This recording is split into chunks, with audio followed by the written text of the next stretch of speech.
Those of you on YouTube, welcome to the video here. Doing a little bit of streaming back over on Twitch. As a friendly reminder, if you like lightning bolt based content, please consider subscribing here on YouTube and giving us a follow here on Twitch. And we are looking at Incinerator Burn, a deck that I've set down for a week or so.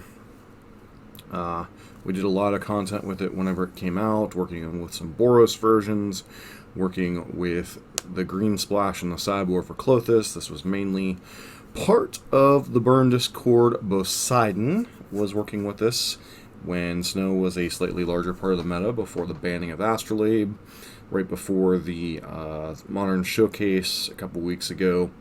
And this is the version that I came up with the night before that particular event. The main reason it occurred was the fact that I was tired of the very, very, very terrible mana situation that would arise whenever you were trying to cast Klothys and also having white cards in your deck. Very akin to those of you who have played Burn for any length of time who might remember the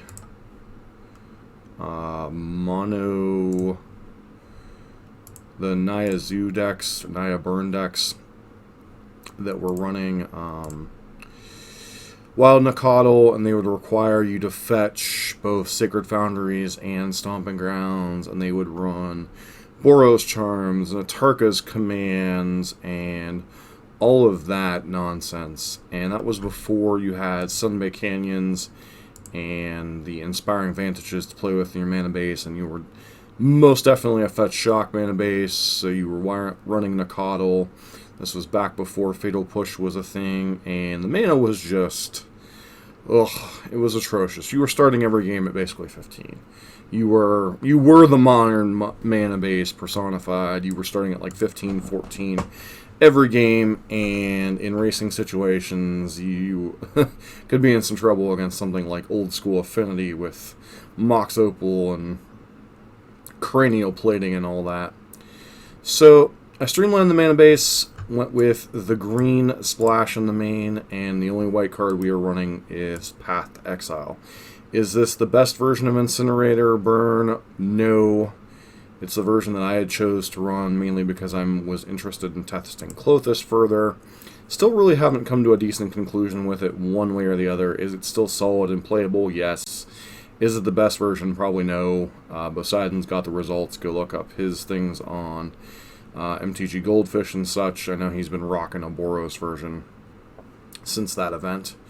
But we are making do. So the main reason, once again, cleaning up the mana base. Beyond that, Atarka's Command, while not the same as Boros Charm, it is a very effective card in its own right with what it does.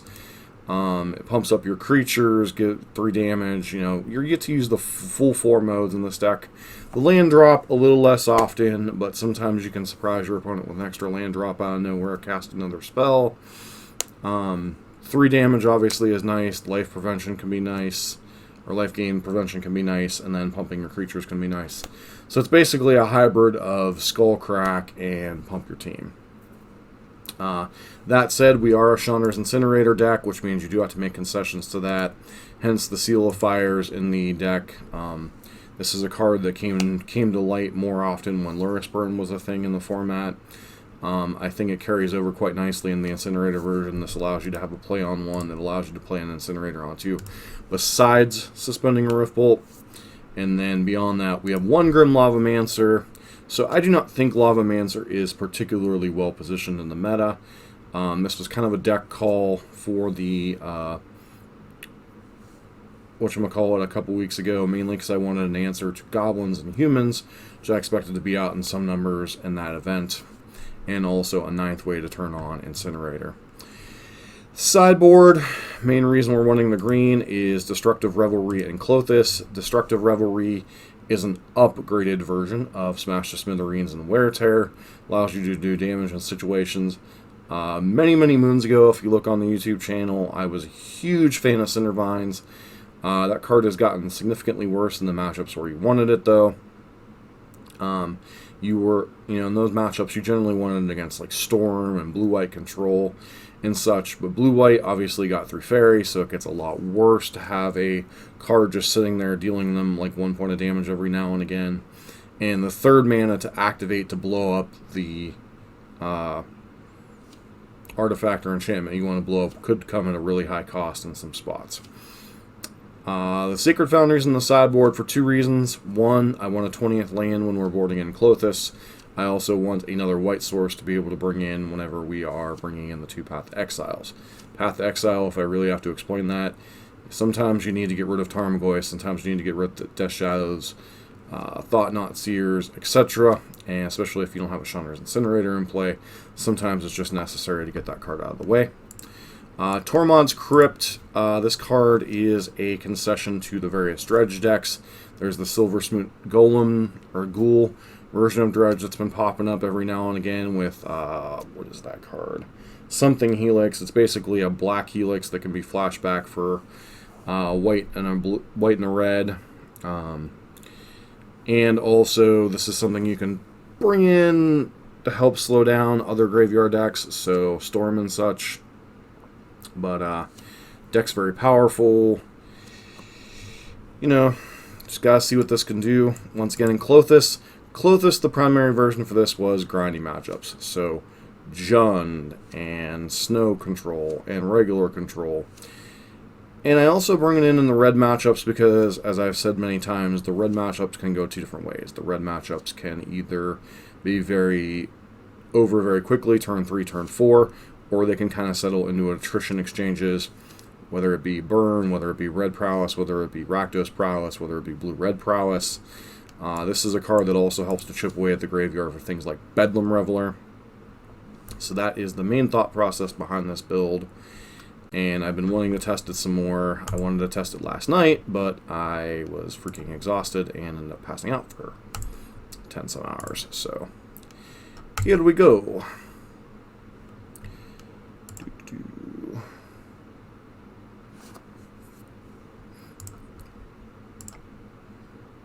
Once again, do I think this is the best version of Incinerator Burn or the best version of Burn overall? No. Do I think it's a fine version overall? Yes. Does it still need some tweaking? And to see if it can be a serious contender like Boros? Yes. So I'm not going to sit here and pretend it is the best version of Burn available. It certainly is not.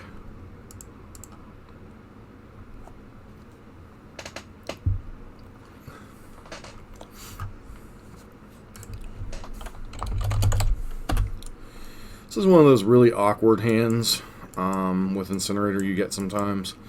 And this is a hand, unfortunately, we do have to mulligan because these are 2 mulligans with the way our hand is set up. So what would normally be a nice functional burn hand, this hand has a very similar problem. I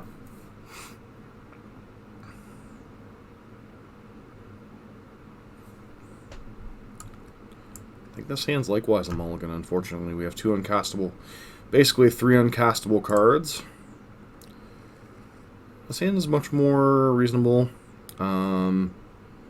Definitely keeping...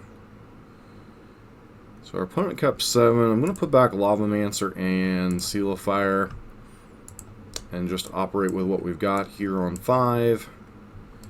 And we're against Tron. Green Tron. Okay. So while we are not particularly well set up to beat Green Tron on a mulligan to, well, hello there.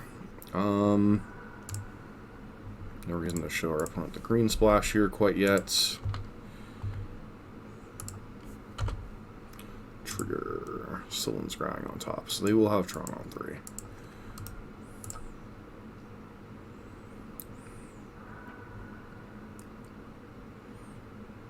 Did they keep a 1-lander? Or do they already have Tron rolled up? Because that seems like a... No, they must already have Tron rolled up. Alright.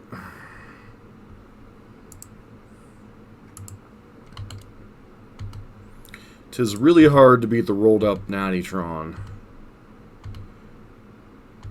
Alright, so... Do I show them the green splash here? I don't think it particularly matters unless we draw exactly a Tarka's command. Let's place Seal here. Cast this, because next turn we get to go Bolt plus whatchamacallit. Yep. Figured they had Nattytron rolled up the way they went.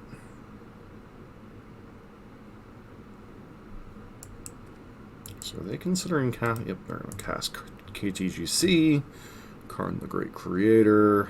Do you go grab Wormcoil? Amulet of Kidoki. Sure.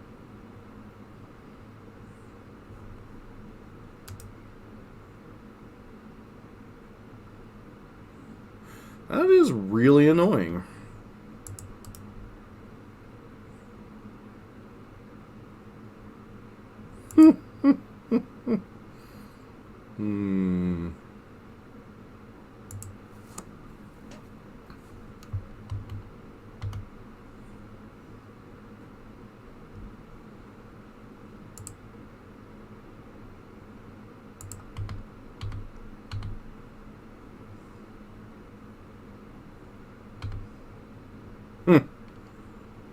Okay.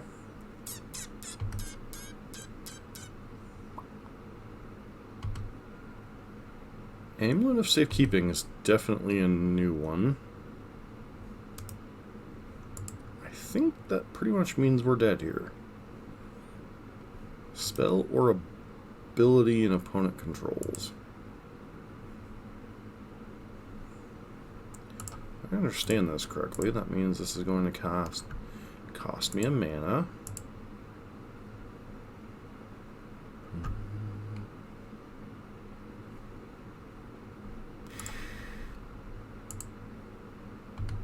Yep.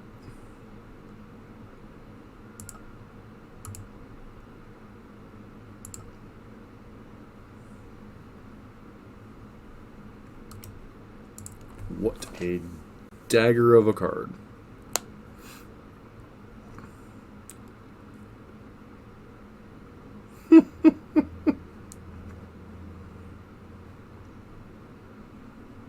Just gonna activate Blast Zone here, send himself 4 damage.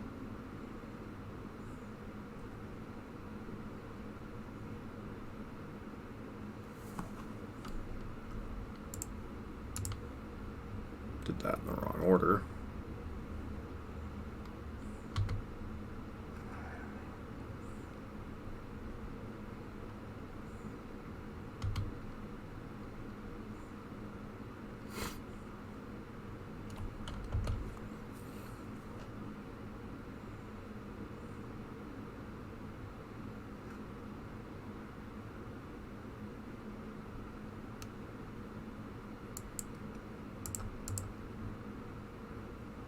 I think either which way we're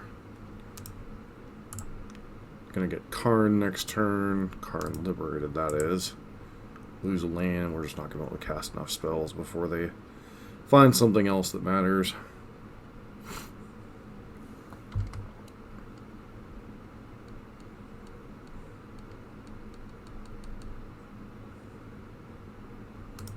Or they'll just get Submarine Titan and take both of our lands.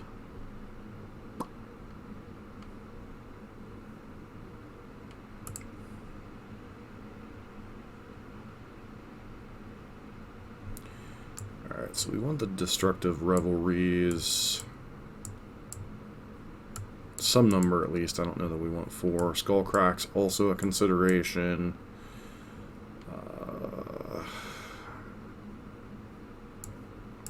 Grimm's kind of pathetic here. Eidolon and some numbers are fine. I don't like a large number of them. On the play, Incinerator is much more effective.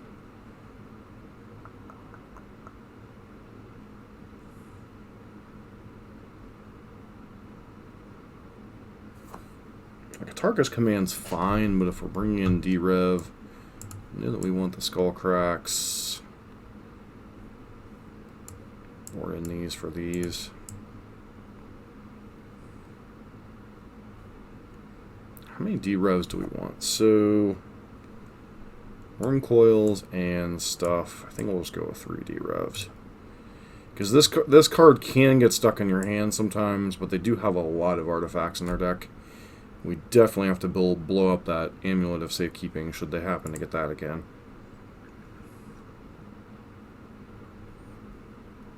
Mulligan, no lander.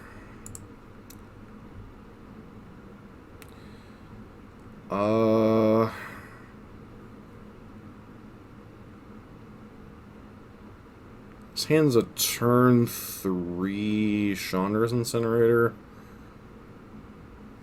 I don't think that's good enough.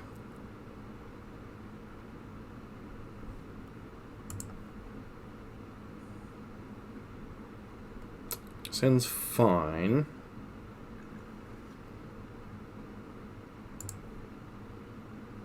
So back Swift Spear and Atarka's Command. We're kind of all in on the Incinerator this game.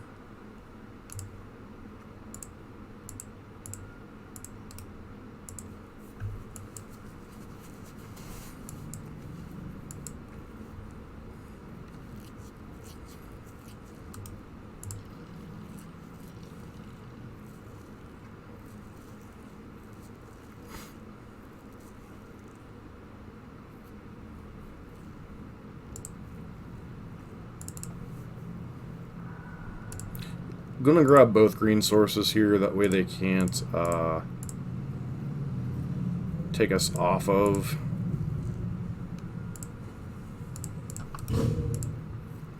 green for D-Rev or anything.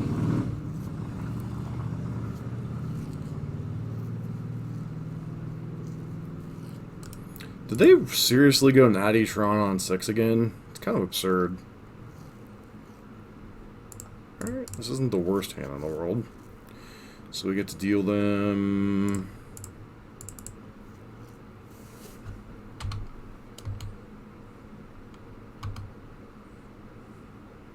Put them to 4 here.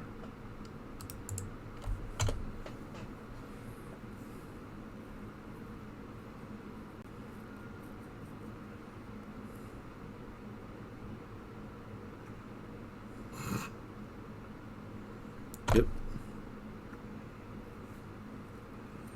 Just about any spell here that isn't D-Rev gets us there. Burn spell, that is. Another Swift Spear, not spectacular, but...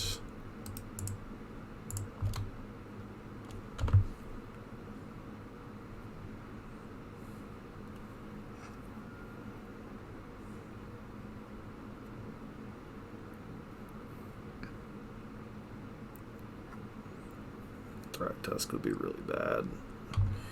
Ancient Stirring's less so, because Wormcoil is the worst they could get for us here. It's not immediate life gain, so we still have some outs. Even the Karn ticking down on a land, though Karn might be locked into killing a creature. Because right now they're dead on board, barring whatever they could find here.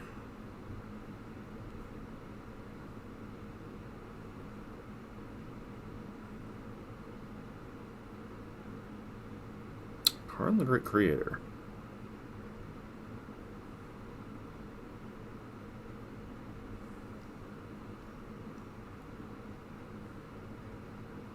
Walking Ballista or Wormcoil? Walking Ballista.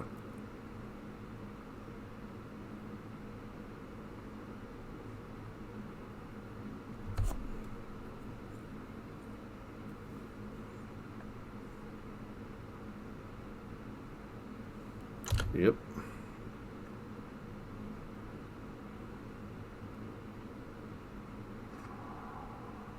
I don't know if I like that one. I think I might have, I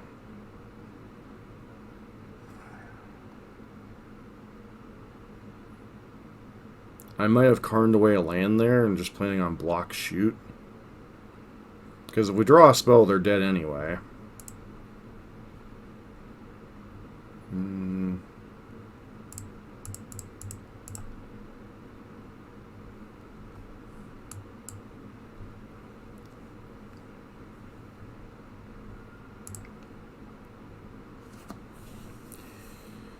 Do we change how we sideboard on the draw?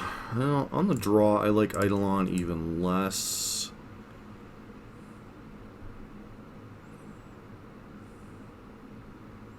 I don't particularly like Incinerator a ton on the draw either, but I don't know that we have enough things to bring in. I don't like bringing in Path.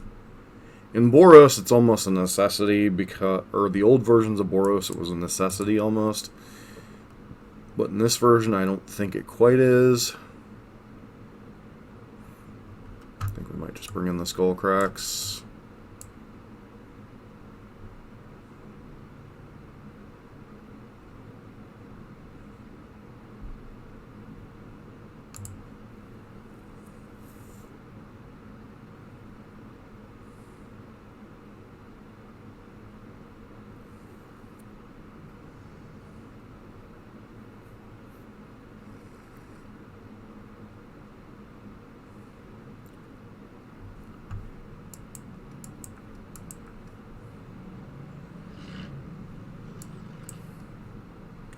This hand is really close.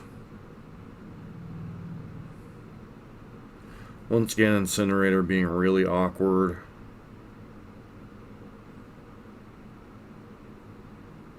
Still think we keep this hand because we have one drop into our Tarka's commands, a lot of damage on turn 2. Just hoping for the life of us our opponent doesn't turn 3 Tron again, but looks like they kept 6 and have turn 3 Tron rolled up.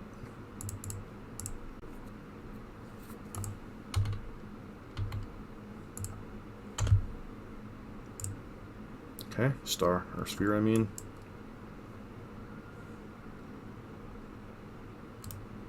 Yep.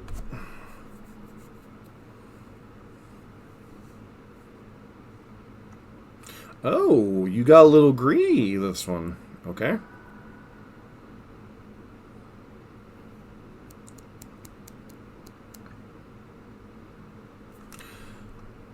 Riftbolt's a pretty good one here.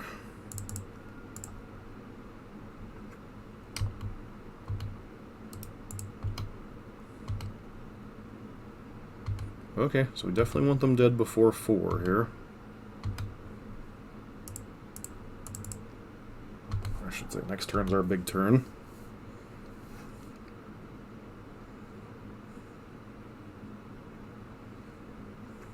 Okay. Trinosphere.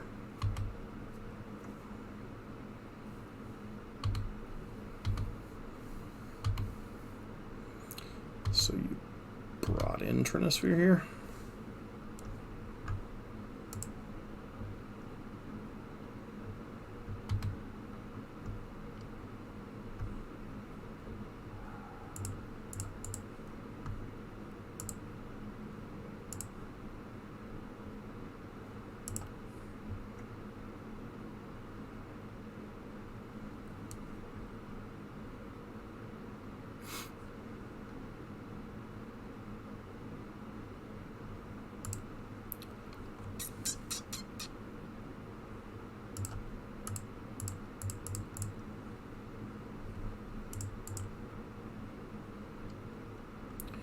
Opponent's odd choices are coming back to hurt us a lot here.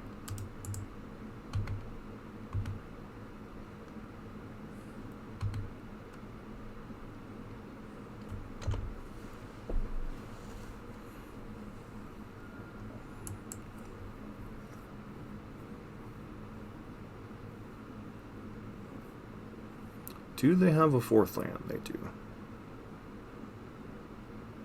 Okay.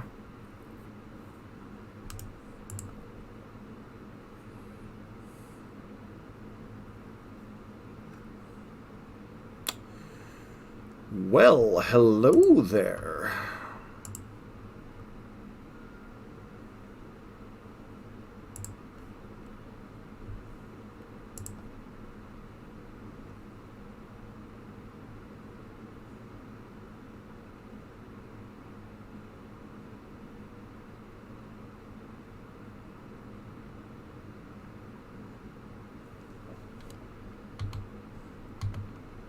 Go to combat first. Force them to blow the Trinosphere so they can't, like, nature's claim it. La-di-da-di-da-da-da-da. Yep.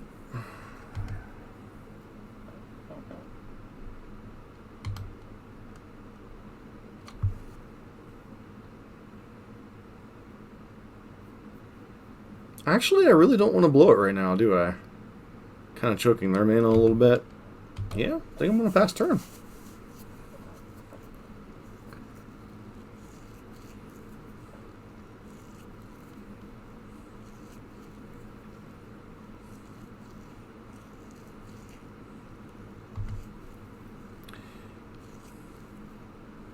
Yeah, your 3-mana Sylvan Scryings really suck, don't they?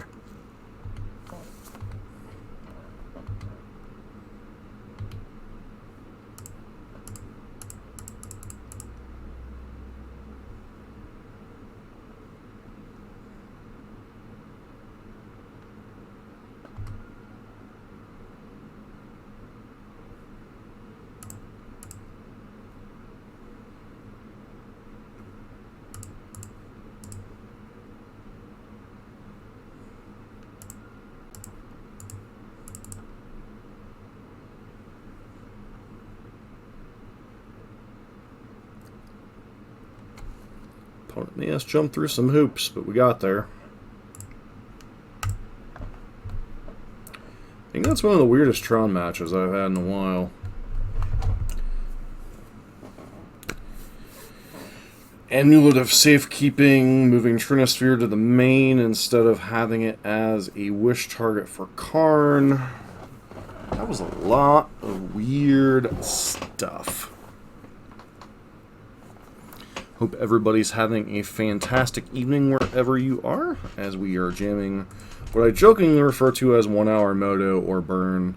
A lot of leagues with Burn can take a little over an hour, whereas a lot of other decks on Magic Online can take a lot longer. Fortunately, I say that, and our first match went like 20-some minutes, so, you know. Magic be magic, friends.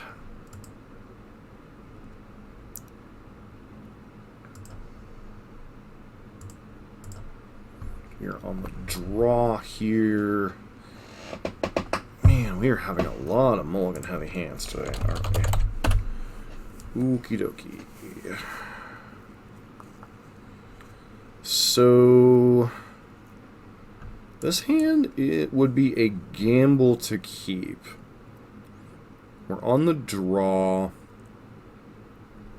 Riftbolt on 1 into any of these spells. I'm gonna gamble it, but this hand probably should be a mulligan.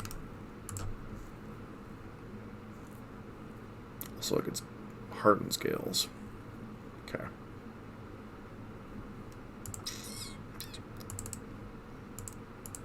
Again, this hand probably should have been a mulligan.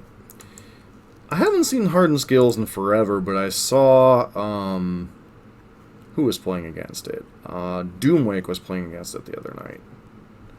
The Ozolith. Yep.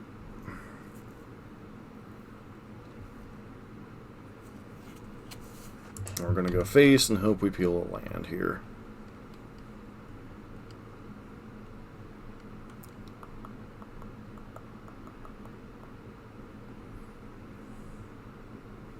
It's again high risk, high reward play, but either way we get to...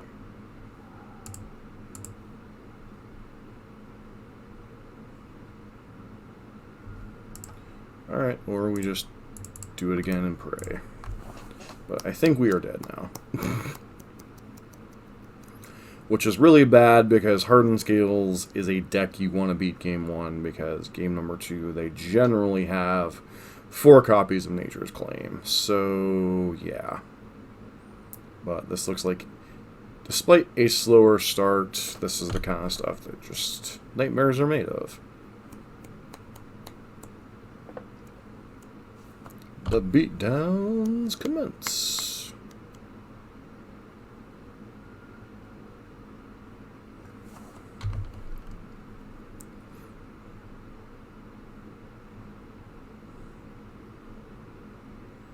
Really don't like them tapping Phyrexia's Core, but I suppose if you only have 3 mana, you're going to do it anyway, so...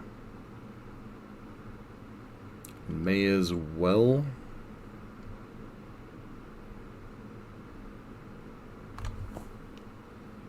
Let us proceed.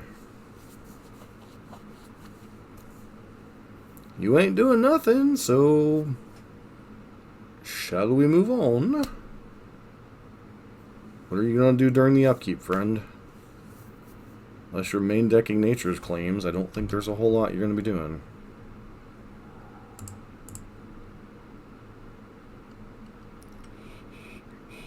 Well,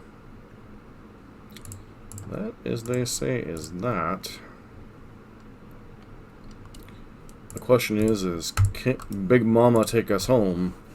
I guess we shall find out.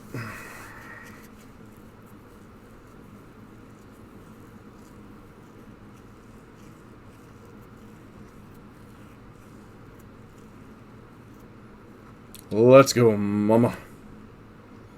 Alright, that's right. Tap that. Yep.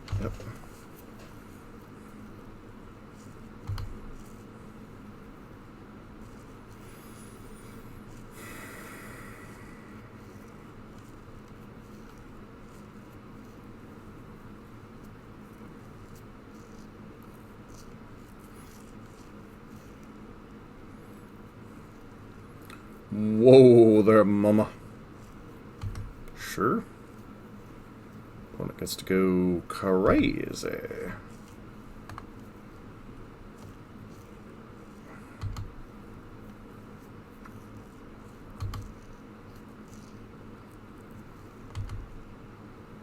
Yep.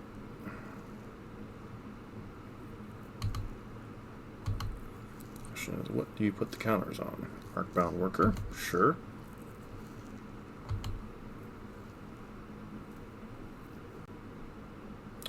So this is the way that works.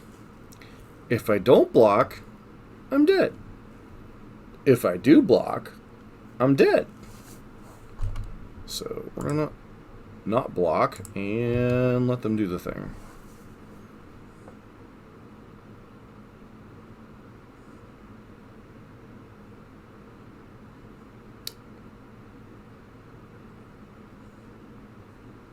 Because if I block without Incinerator, we're not killing them before next turn. Which we're definitely dead on next turn cycle.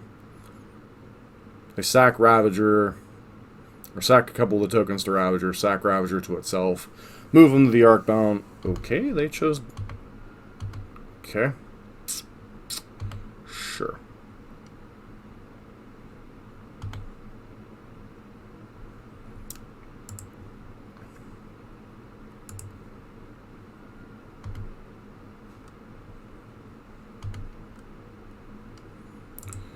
Take me home, country road.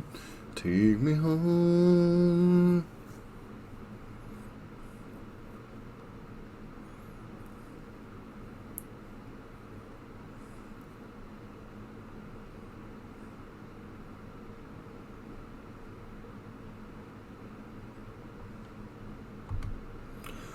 Yeah?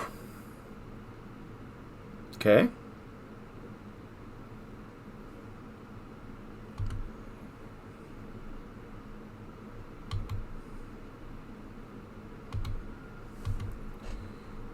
So our opponent chose to lose this game. Okay.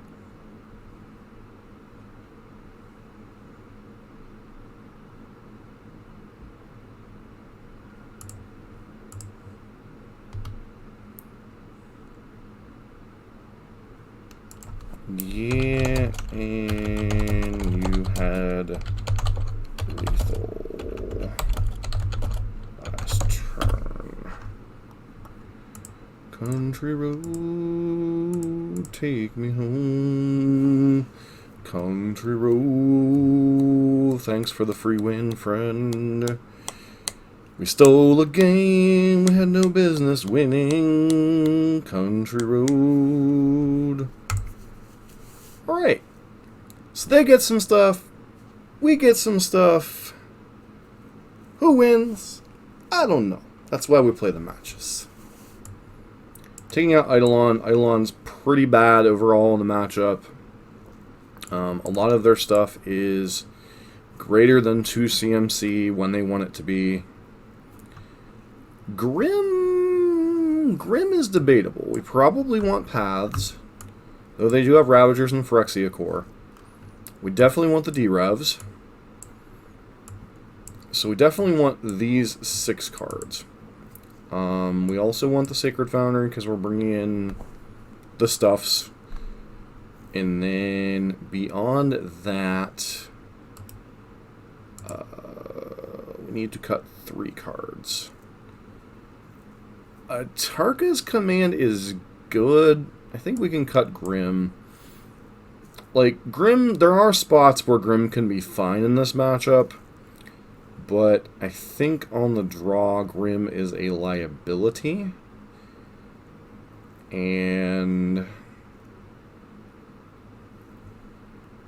so, something I've been seeing from a couple of people in the Burn Discord is cutting a couple copies of Goblin Guide in some of these goofy matchups. And I'm going to try it here. This is not something I've ever done on the draw. It makes sense. We may not be able to get through for a ton of damage, so I'm going to go like that and see what happens. Does obviously make it harder to close out the game. Okay, unfortunately our opponent has disconnected.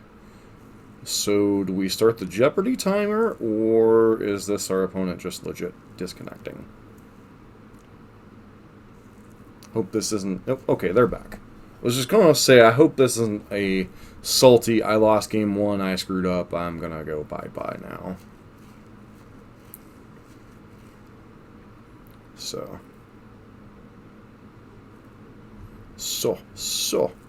what we're going to do is... unacceptable hand, unfortunately. D-Rev's a good card. Incinerators are good cards, but we have no way to trigger it, so this hand is a mulligan, plus the 4 lands. This hand is decent, but what do I put back is the question mark.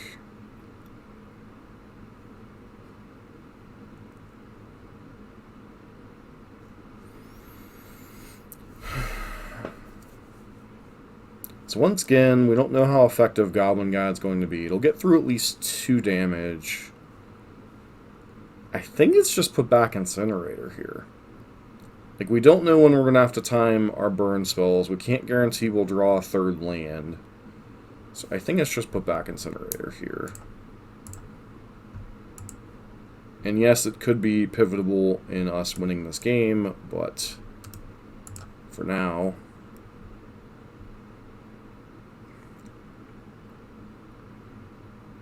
we thought it was a goner, but Incinerator came back the very next turn. Yes, I would love for you to graft onto my Goblin Guide. Please, please.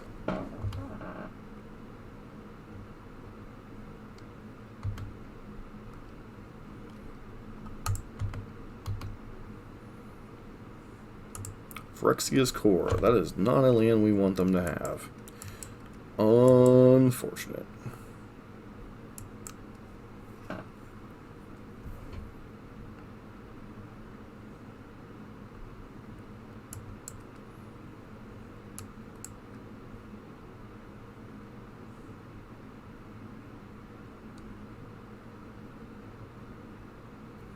Walden Jar. Yep.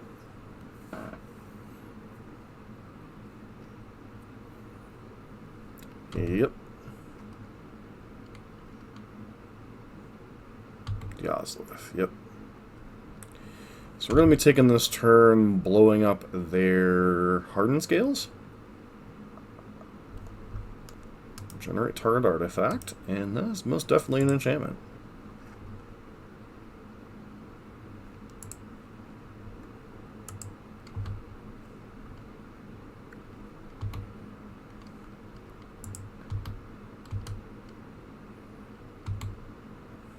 Cavern of Souls. Okay. Apparently someone got very butthurt losing 2 control decks. Or maybe that's standard tech for a non-existent deck in the format. Alright, so...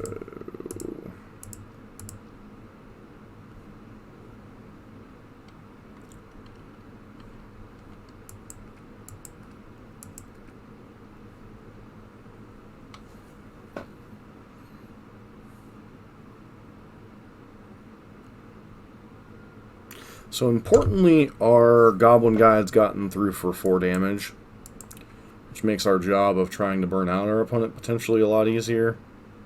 Especially since we know they have Phyrexia's Core. Yep, speak of the devil, it shall appear. They get a 2/2 out of it. Yep. Nope. Okay, they have a Ravager.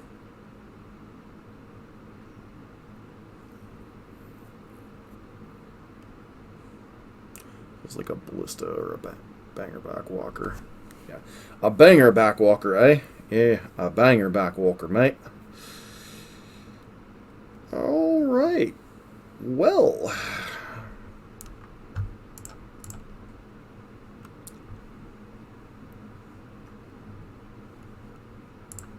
We're just going to Lava Spike your face.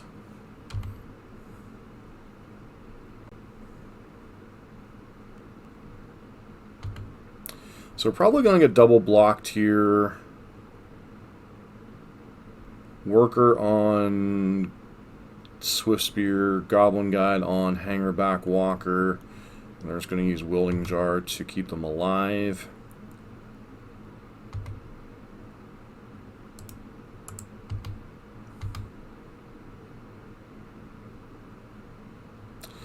So Goblin Guide has betrayed us thrice this game. 3 lands to our opponent. Which coincidentally are 2 of the cards in their hand. Yep, kind of the block we figured was going to happen. Sure.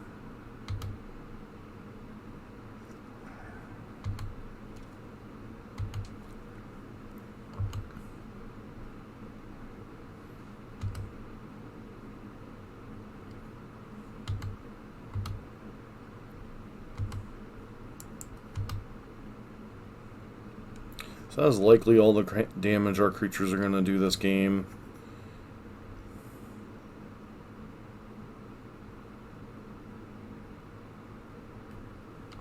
Yeah. That's a thing.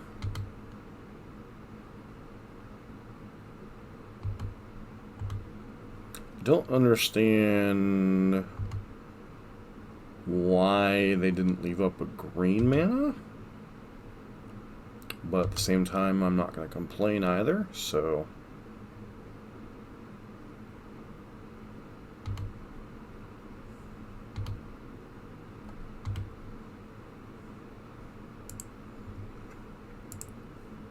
Alright, bolt to the face.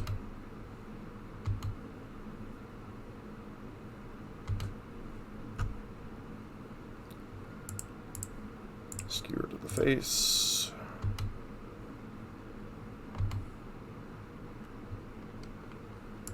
Chandra Incinerator.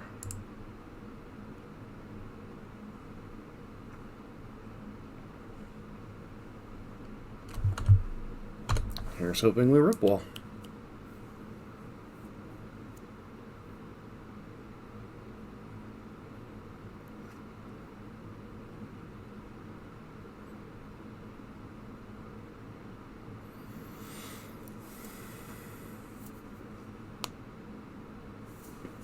Okay.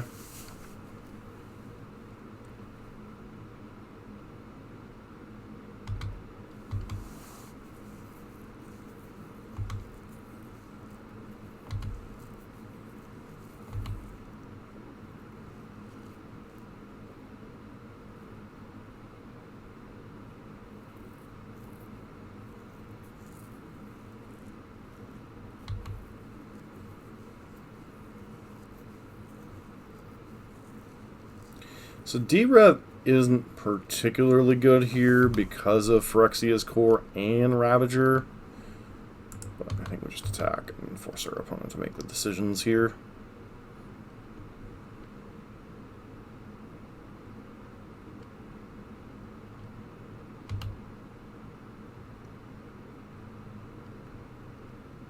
Yep.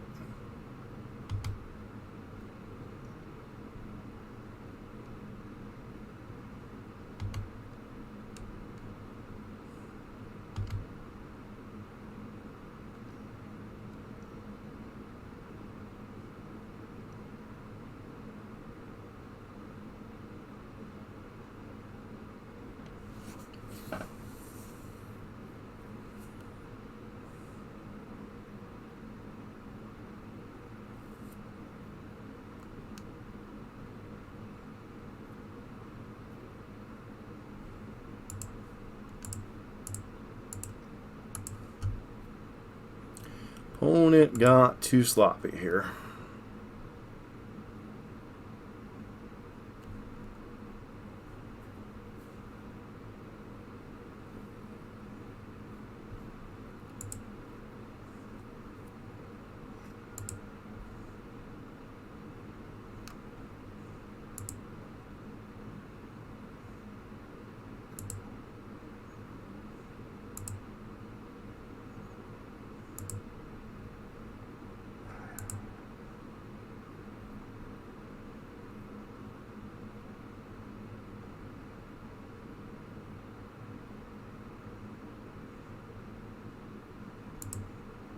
Doesn't matter, because you're dead, friend.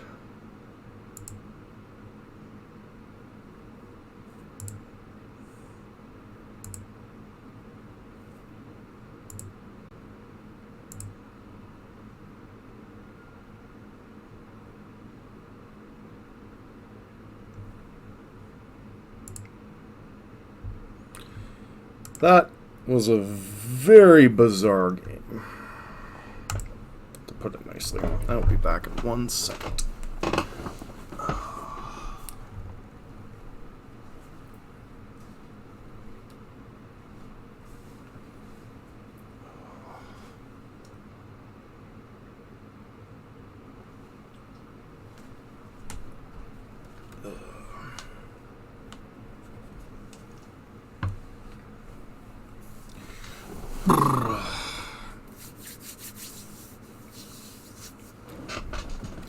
Had to get up and stretch a little bit there. Just incredibly difficult when you get old to sit for too long a period of time, unfortunately. So, on to match number 3. Just want to thank everybody for who's hanging out tonight. We up against Crocodile MTG. Good day, mate. Yeah. Hand is pretty good for an Incinerator. We're lined up for a turn 2 Incinerator. Have some follow-up spells. Sign me up. Mirror match. Or Jund. Nope, it's Jund. Unfortunate.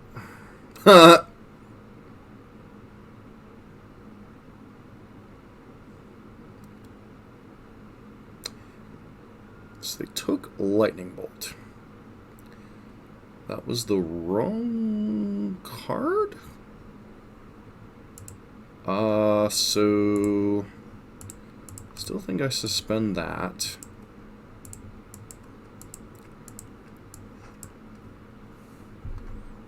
So are we up against the Rock or are we up against Jund? Could be Death Shadow. Tarmodoifen time.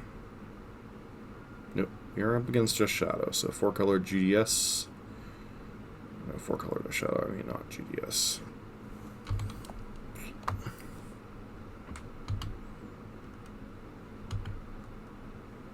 So now we're left with a quandary here.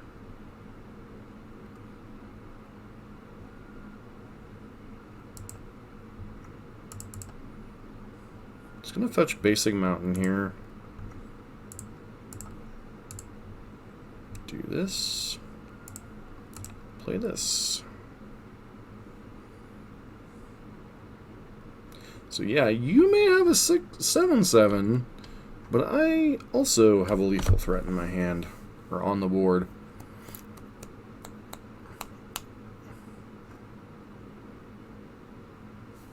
Okay.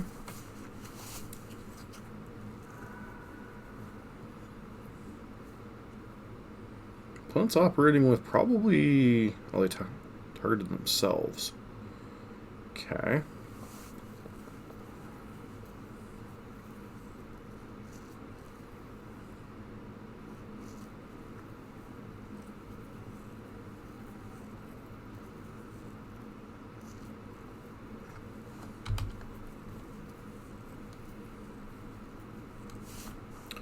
That's annoying.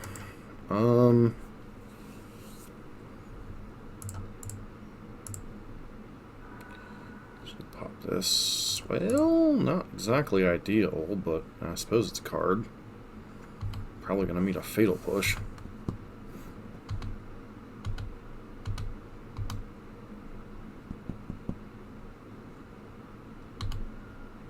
Color me shocked.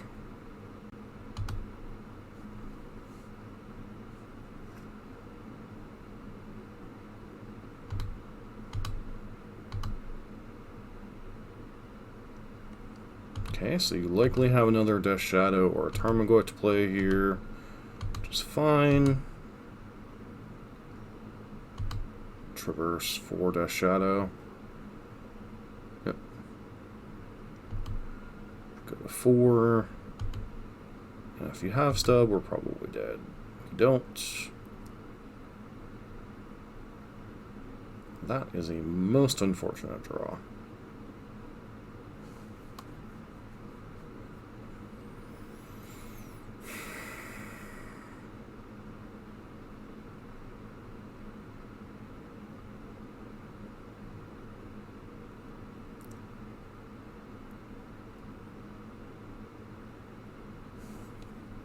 Yeah, we're just dead here. There's nothing we can do, unfortunately.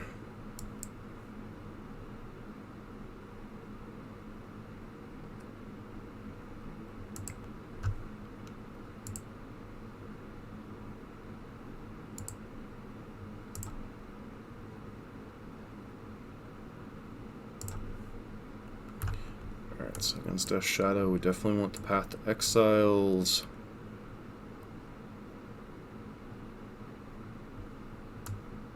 Result, we want to bring in that.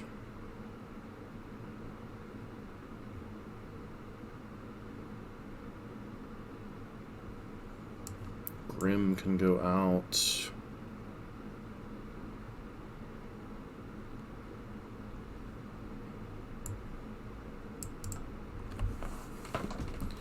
Like, here's the thing, right? We could bring in Klothys, because this is a moderately grindy matchup.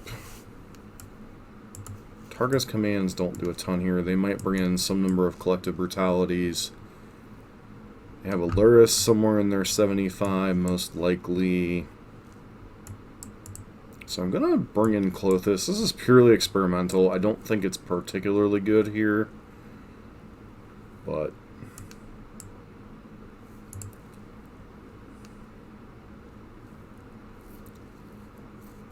once again, for science kids, don't try this at home.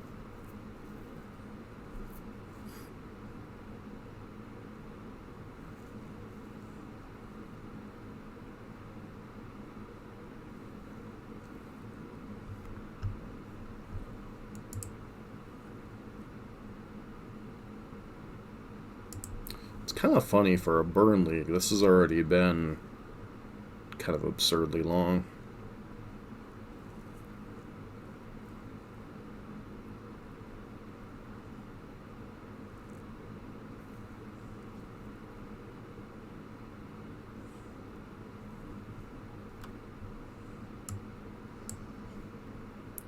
I'd like to play first.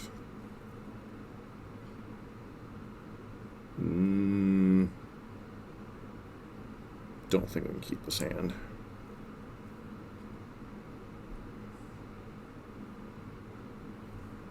hand is equally as bad. This hand is terrible, but I think we have to keep it.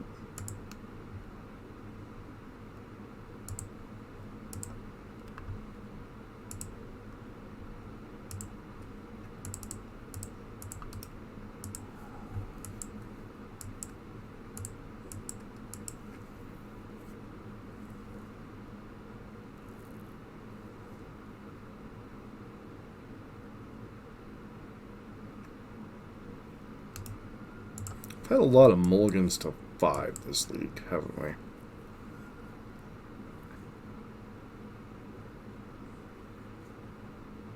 Yep. It's going to 12 next turn. Turning us. Okay.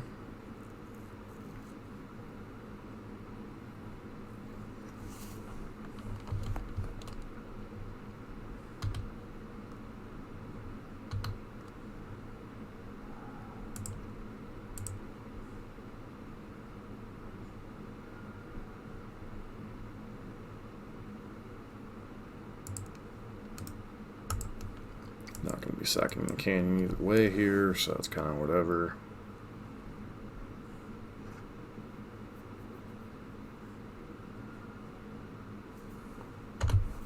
Okay. Okay.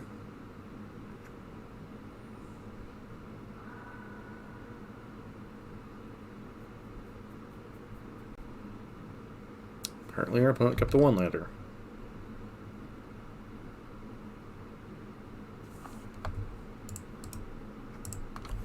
And we just keep flooding, so I'm not sure we're going to particularly be able to capitalize on that one-lander.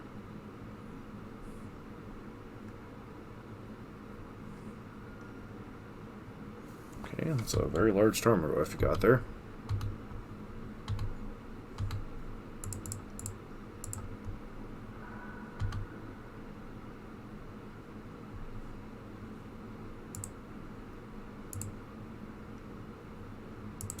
No reason to hold this bolt in hand. Really don't want to play in the stub if we can prevent it. This also makes it awkward for our opponent to attack their Nurturing Peatland again. That means they would be dead to any... Okay. Apparently they're just going to go ham here. Yep.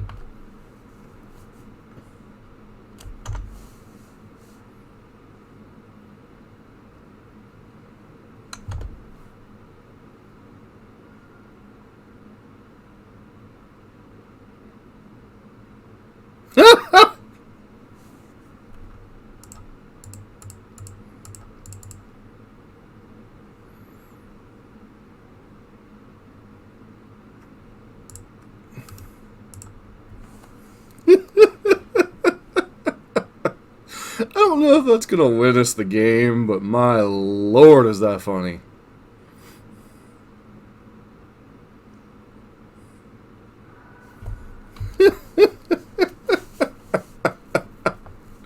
They never play around the Clothis, ladies and gentlemen. They never play around the Clothis.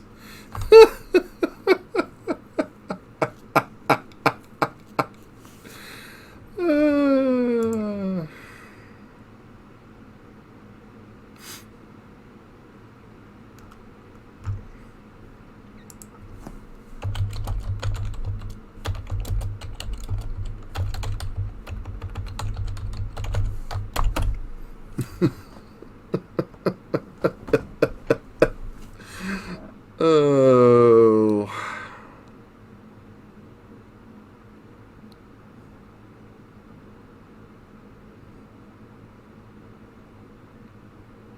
I don't even care if it was good. That was hilarious.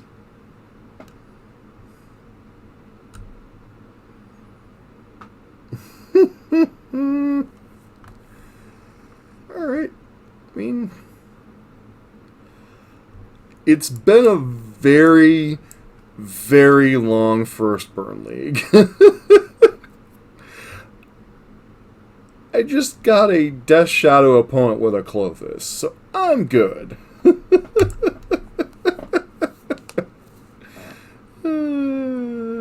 laugh if they take the Clothis here.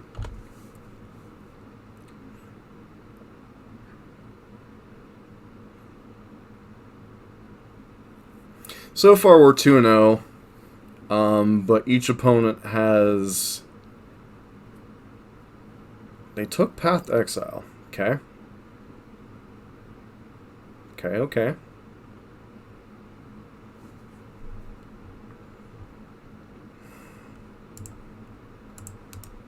I'm not going to cast Riftbolt here because I really don't want to increase their ability to play a Death Shadow. If they turn around and play a Tarmogoyf, I am going to go ahead and suspend both Riftbolts, though.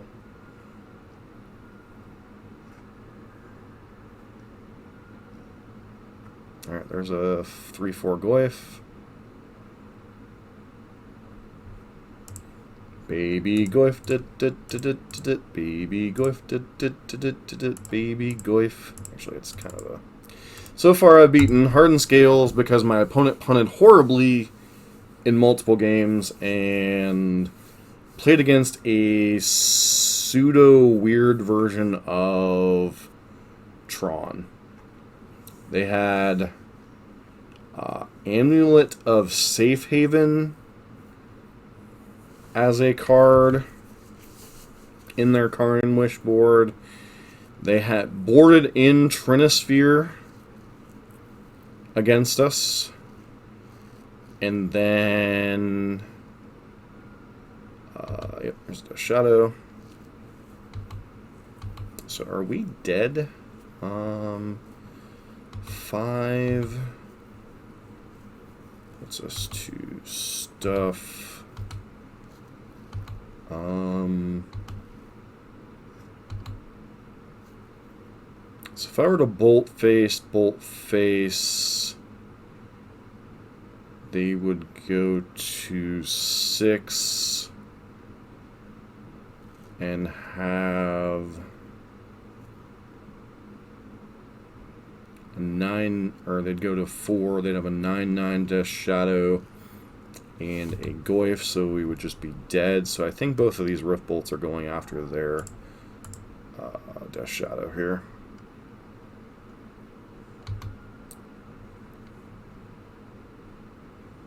See if they fetch Shock or if they're just forcing me to point both spells at the... Okay, so they're just going to force me to point both spells at their dude here.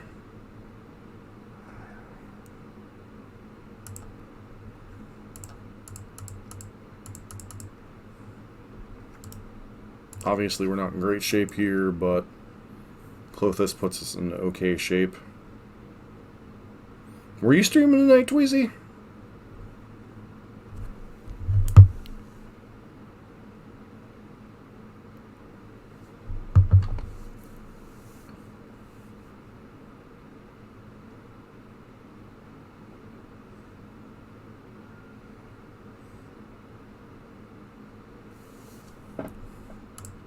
I think I target my own Clothis here.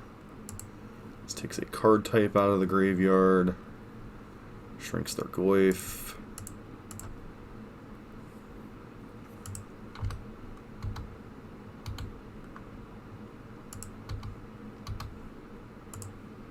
Have a Fatal Push. Sure. Yeah, let's not talk about the Mana Traders series. I'm not really happy about that right now.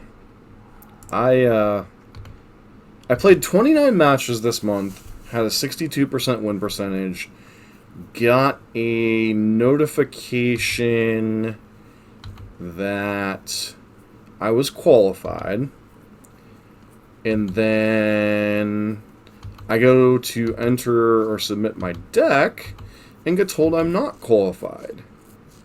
Because the technicality was you have to have 60% win percentage with 30 matches, or it's 65% with 20. So if I would have played one more match and lost,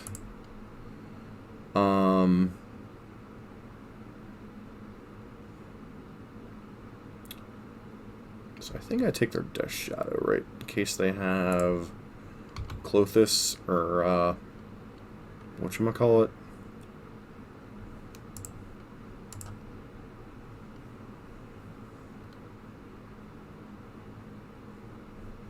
Do I hold this back? I think I just hold this back. It doesn't matter. I was only going to be able to play in two or three rounds anyway, so it was kind of whatever, but still disappointing.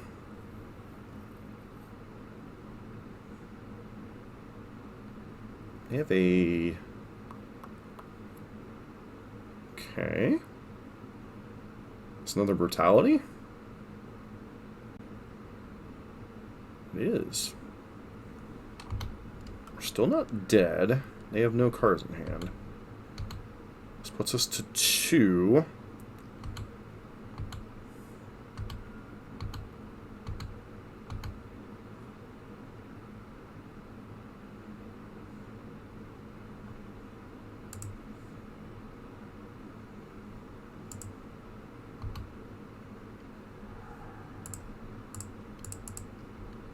So we have a chump blocker.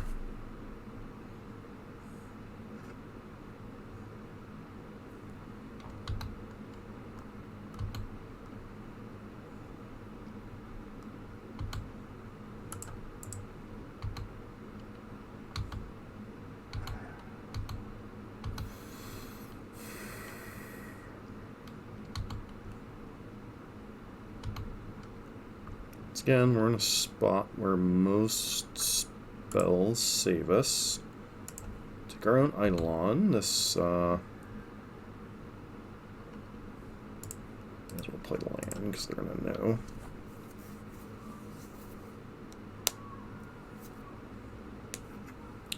Okay. So is Clothis going to win us another game? Do you have the TBR? Draw the TBR? No? Draw the Brutality? No? Okay, so you're dead?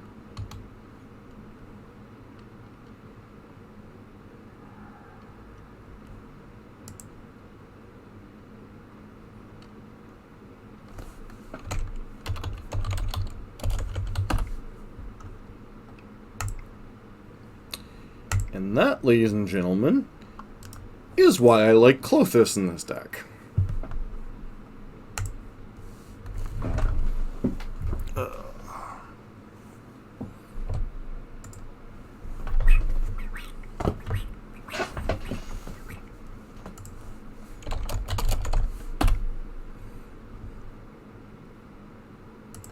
So I'd like to play first.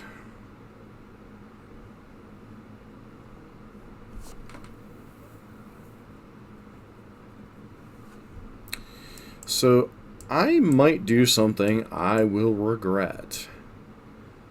I am really considering keeping a 4-land hand.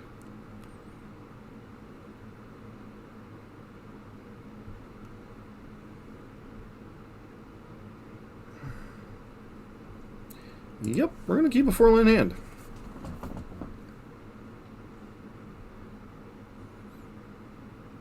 This could go very poorly.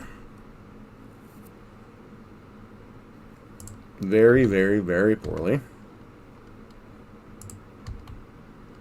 Trigger me this, bad man. And we're up against Cryptic Command deck. So...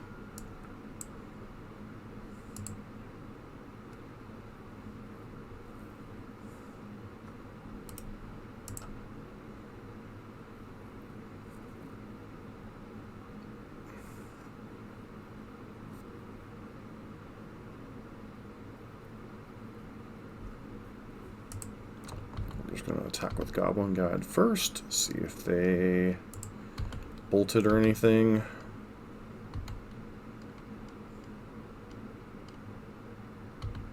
Looks like, yes, in fact, it will get bolted.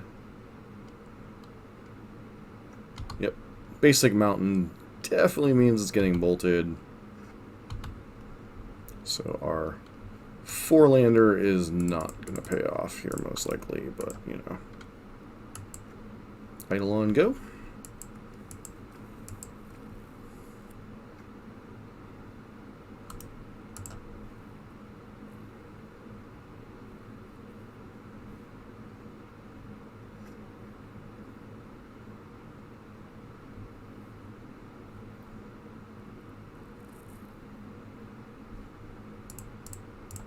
Playing this pre-combat, that way if they want a Snapcaster Mage or do a naked Snapcaster Mage, they're going to have to do it the hard way.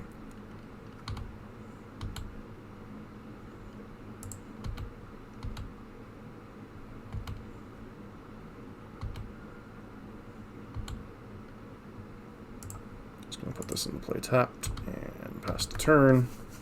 Hello, Next Surgeon, how are you? Hope all is well.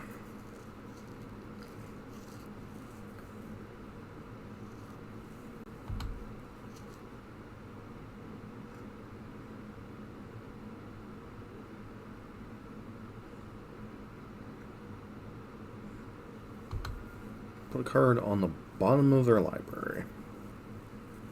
Okay. We about to get Uro'd. It's Uro time.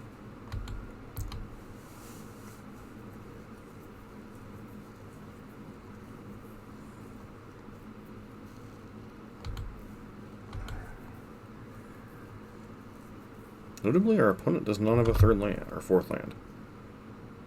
Alright.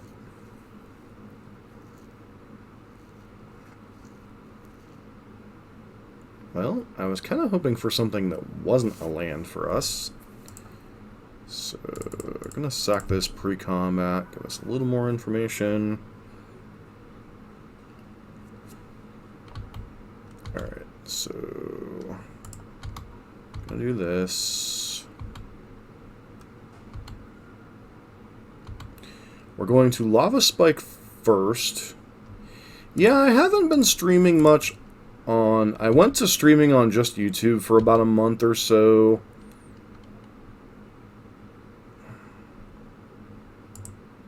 Does our opponent force this? They're certainly thinking about it. Leaves us unfortunately short here. This would cost 3 mana. Or 4 mana, yep.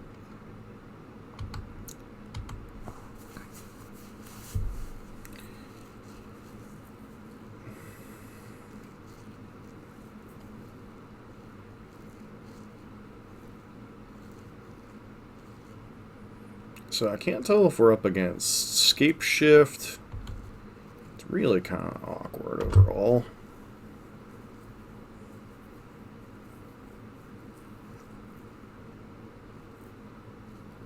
Wow, deck, just wow.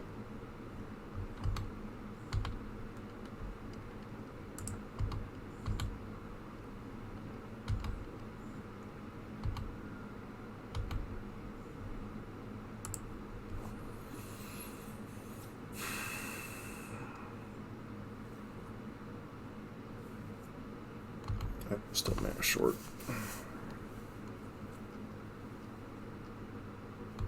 Fact or fiction, huh?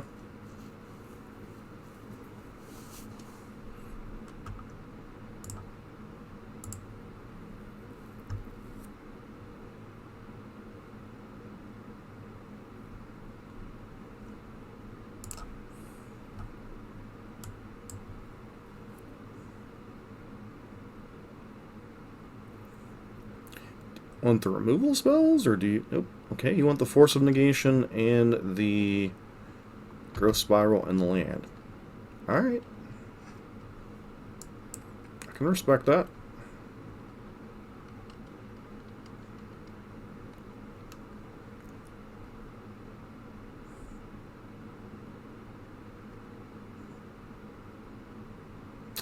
This opponent goes to 5 to 6. If they have another forest to fetch, they go to 4 otherwise.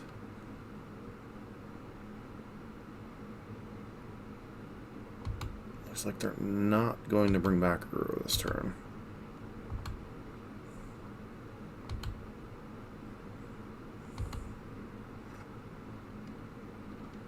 I would love to draw a spell-ish.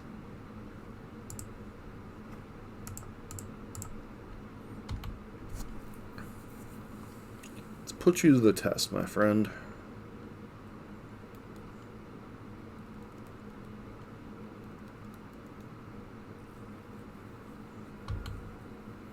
Okay, am I about to get cryptic commanded?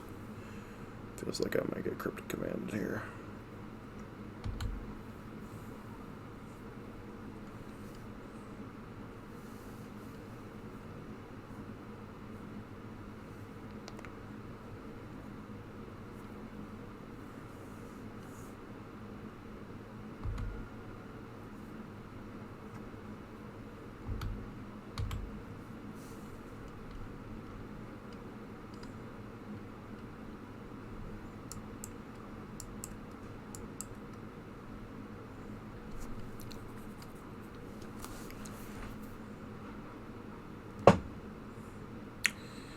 So you're now dead if you cast anything other than...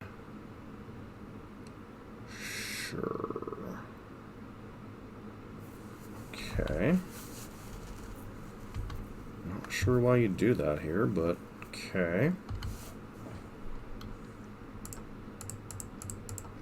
Just coming right back down, so...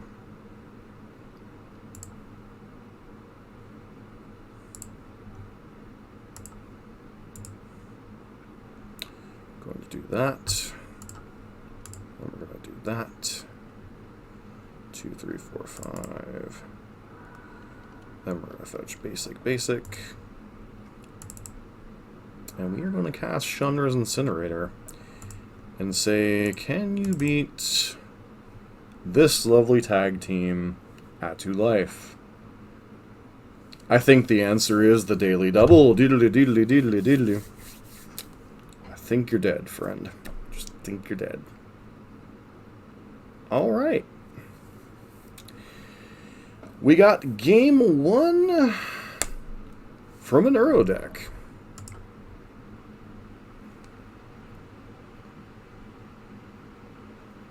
So we're likely up against either... I don't want to put my cart before the horse. So I think we're up against Wreck.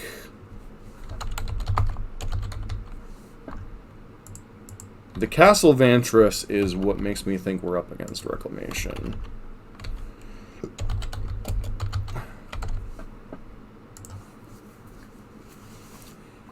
Just hazarding a guess.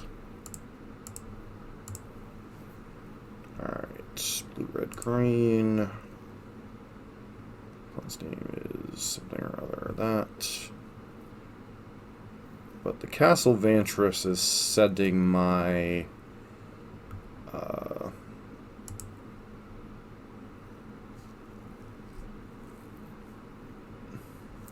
whatchamacallit's off. I still don't think I want to bring in D-Rev. I think we want the Clothai. Probably want Sacred Foundry. Question is, though, what do we go down? Probably Incinerator. Because Incinerator is far more vulnerable to Ether Gust, which is likely a card coming in here. And we could go down some number of Seal of Fires for Destructive Revelries or Tormod's Crypts.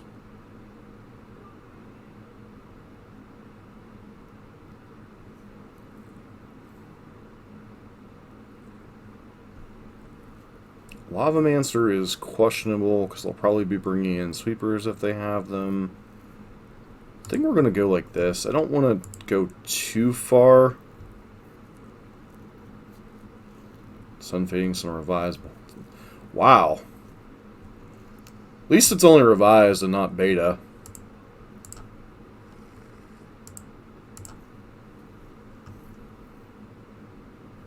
Sounds fine.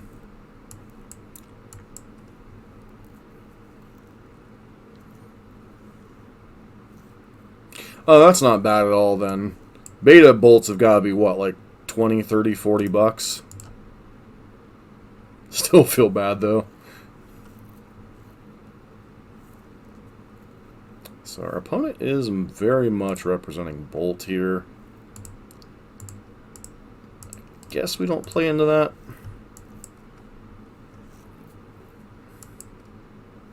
Could just be a stone cold bluff on their part. If it is, more power to them.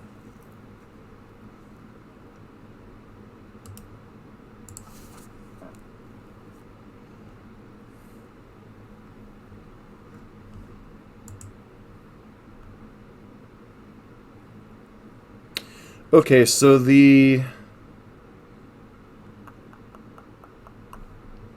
blue, red, green. Do they play Stomping Ground? So the Reclamation versions don't play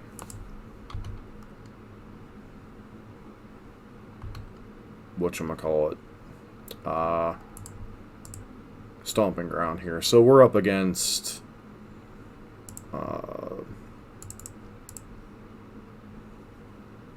Escape Shift, which is fine-ish. Presume you actually have a bolt, you're going to use it now. Alright, at least you weren't going out of your way to bluff. Mad props to our opponent there.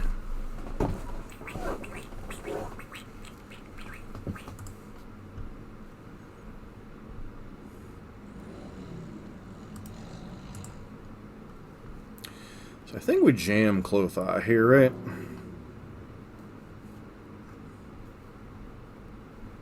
Seal. Oh, oh, oh.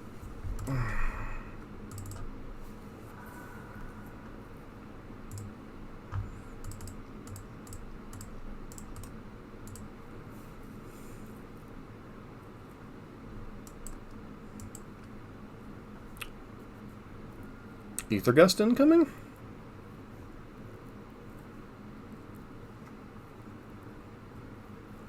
Feels like Ether Gust. Ether Gust. Maybe Mana Leak. Eh, why not put that on top?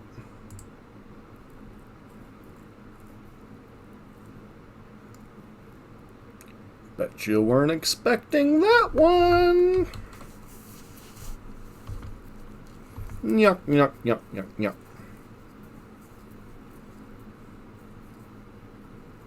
So this will be the key turn. If they have Reclamation, they'll probably play it here. Nope, looks like we're going to get Urrowed. Urrow. It's Urrow time. I think we're kind of screwed now because it's Urrow time now. Now the question is, do you have a fourth land? You do. You have a fifth land as well. Okay. So,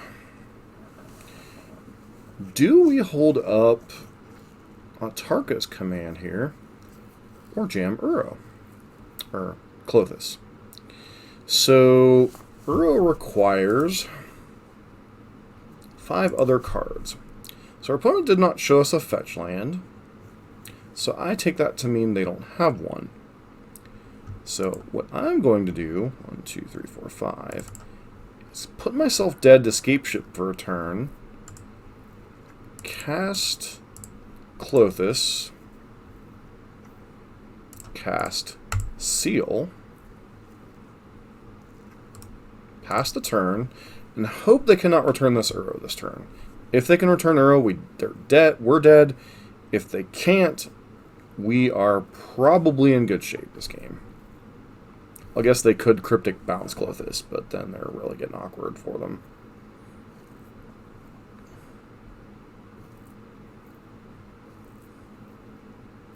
But yeah, they're almost certainly Escape Shift at this point. Okay. Yep. So they're going to get to return Clothis this turn.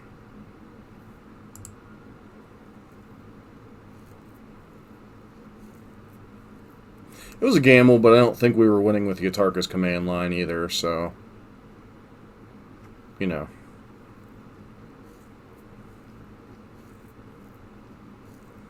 And this is why Poseidon and a couple others have been preaching surgical extraction for this particular eventuality.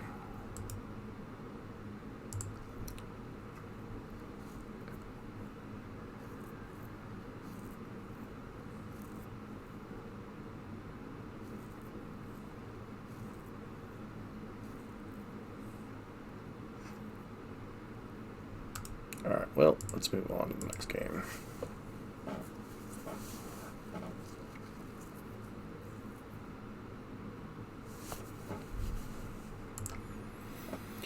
Okie dokie. Still think Grim Lavamancer is a terrible card in this matchup. I want Skull Cracks. Down a seal. Submit.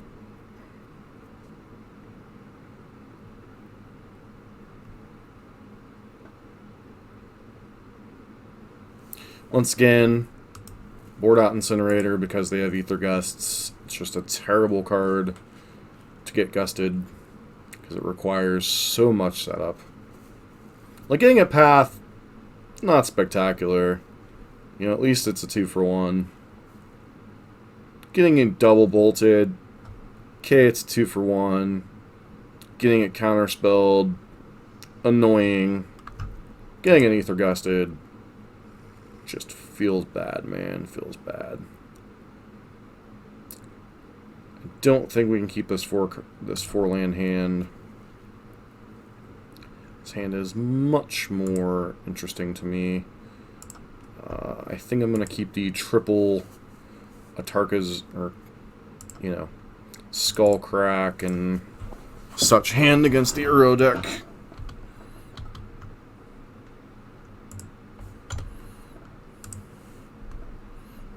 Hand them a Steam Vents. Okay. Hopefully they don't have a bolt on one.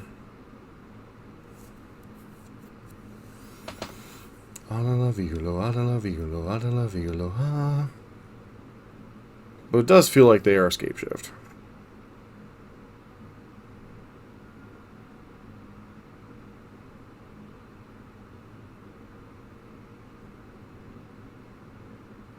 Well.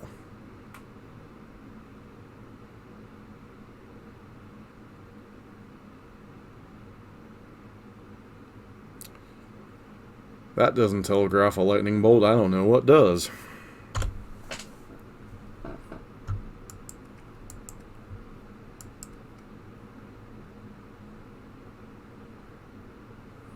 Still think we attack anyway to force their hand. I don't know, that's a tough one.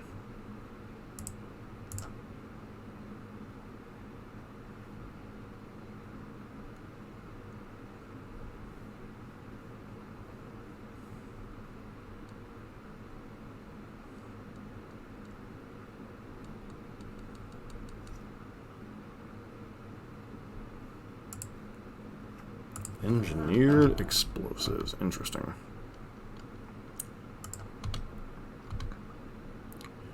Trigger. You have the bolt. Here comes lightning bolt. Not the most mana efficient play, but I think we play this one here and pass turn. Because their next turn is when Uro comes online. Next turn cycle, I should say. We also don't want to unnecessarily turn on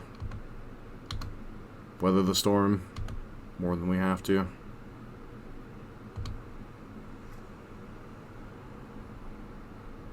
Land was actually a pretty good draw here.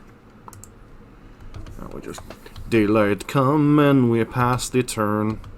So now they have to have Uro plus for us to care here. Uro plus Force of Negation plus blue card, which obviously is entirely possible.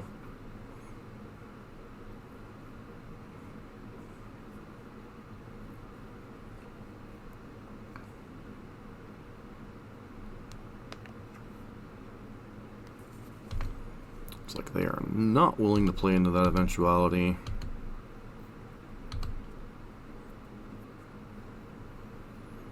Or they're trying the old, let's go to the second main phase and see if you auto-passed bullshitaki. It's Uro time. This is when you're probably dead now, friend.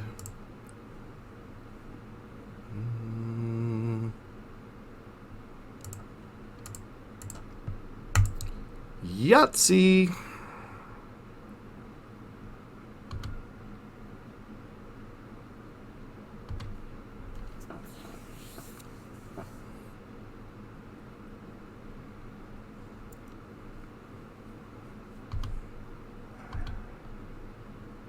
Oh, right. They can't have force of negation during their own turn. Derpa, derpa, derpa.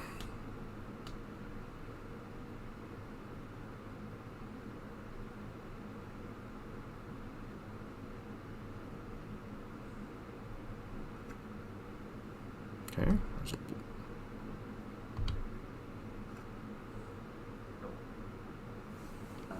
It's actually okay one here.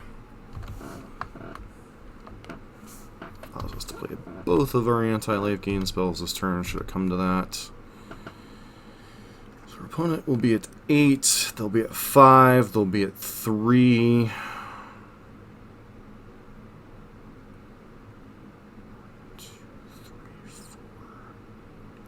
Still need one more card to escape Uro here.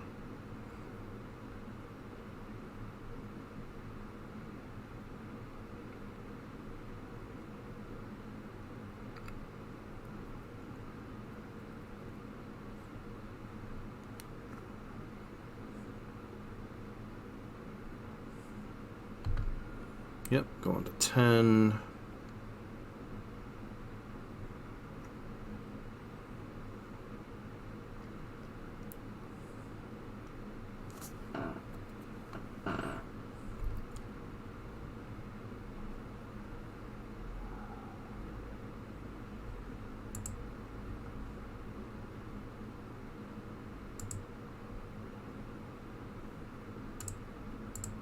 Sure, your opponents can't gain life. That way we're not getting got by something stupid.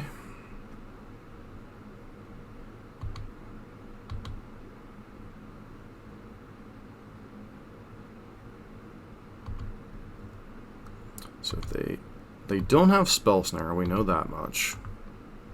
I think we fetch here and pray to the burn gods. We top deck a spell we actually care about.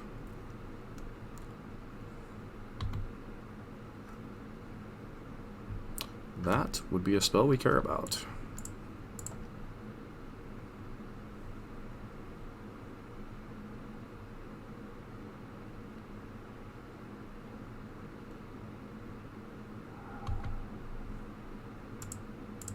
Most unfortunate.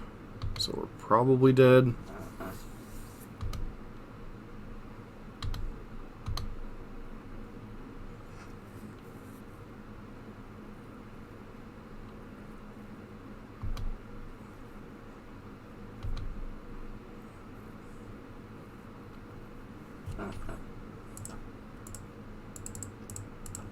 Or the odds our opponent doesn't have a counterspell.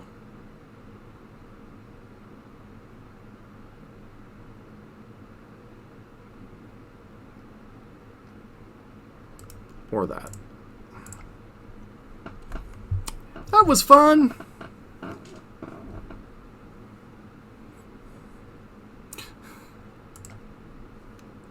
Anyways, on to the last match.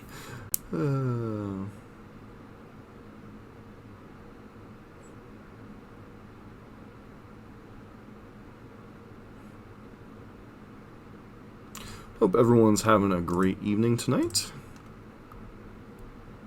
Been an interesting league so far.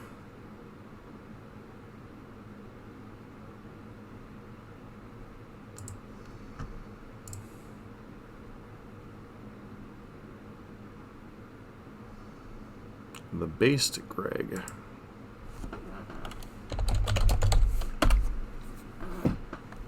So we are keeping this hand. Obviously, the Incinerator at the moment is basically a mulligan, but this hand is pretty much too good to pass up.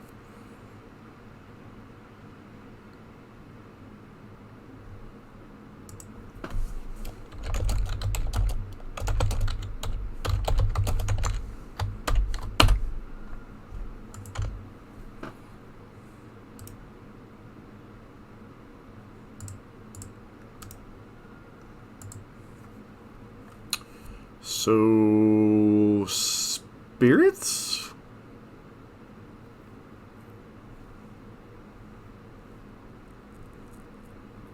Feels like spirits.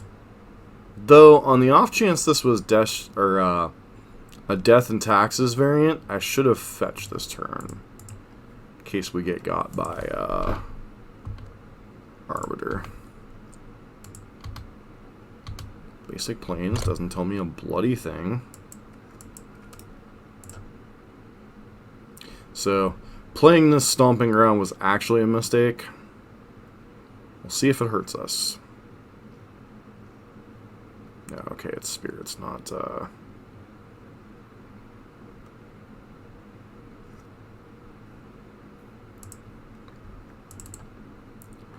blue-white Espiritus, not,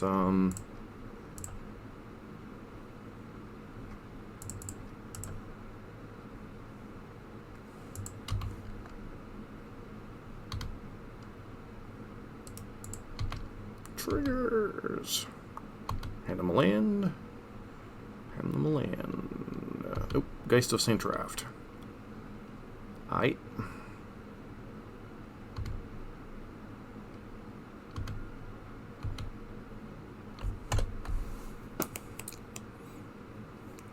Okay. Noble Hierarchical.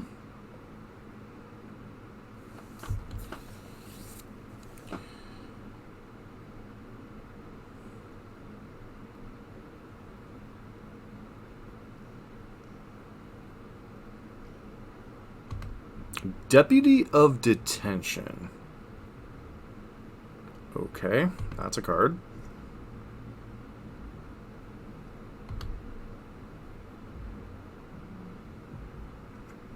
Sure.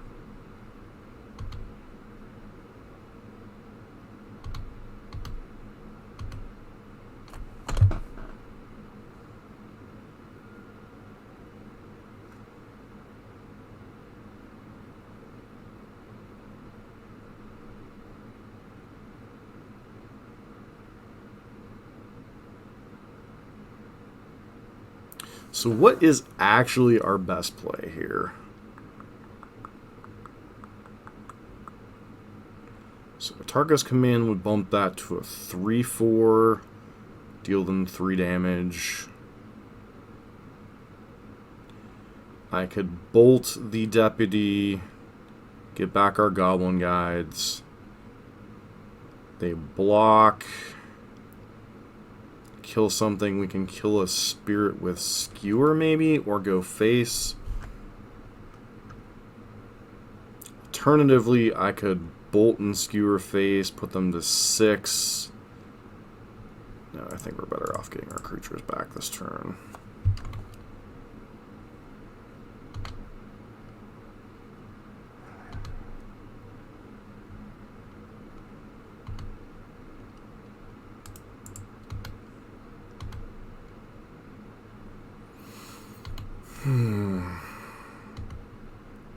Goblin Guides have been very generous today.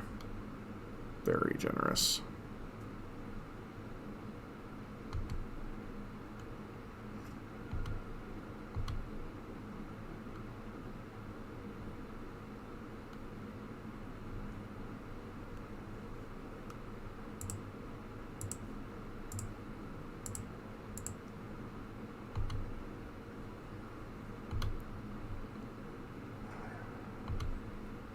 Might have been correct to go face there. I guess we'll find out in a minute.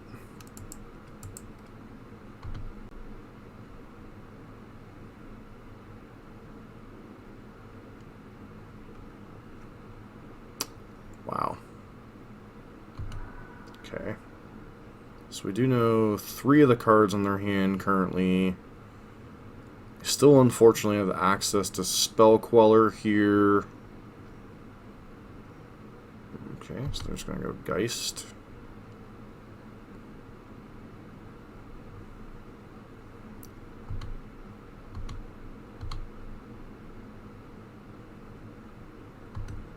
No attacks. Okay, that doesn't feel like the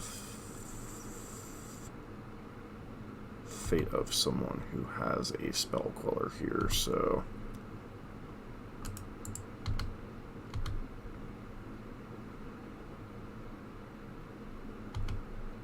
that makes life considerably more difficult.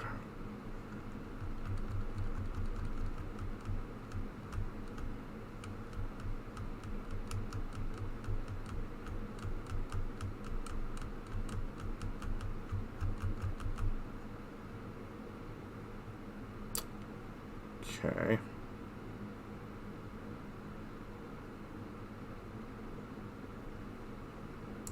I think we're kind of locked into this line, so...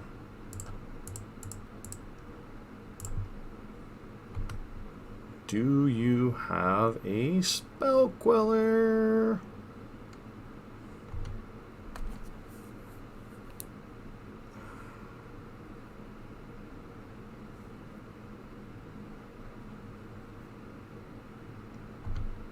You have something.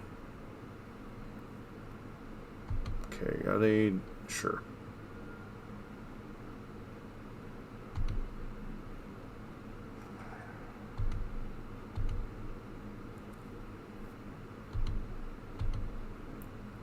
Yeah, we could just be dead here. In fact, I do believe we are dead here.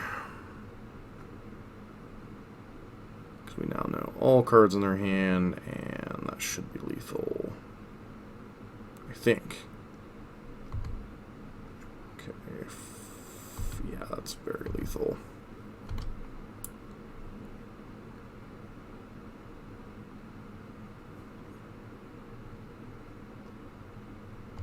We got Spirit! Yeah, we got Spirit! And I'm dead. Okay.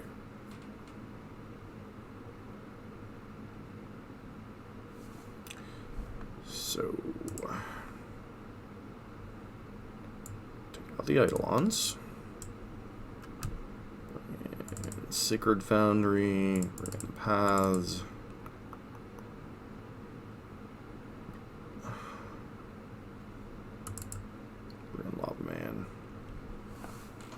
Not really a Clothis matchup.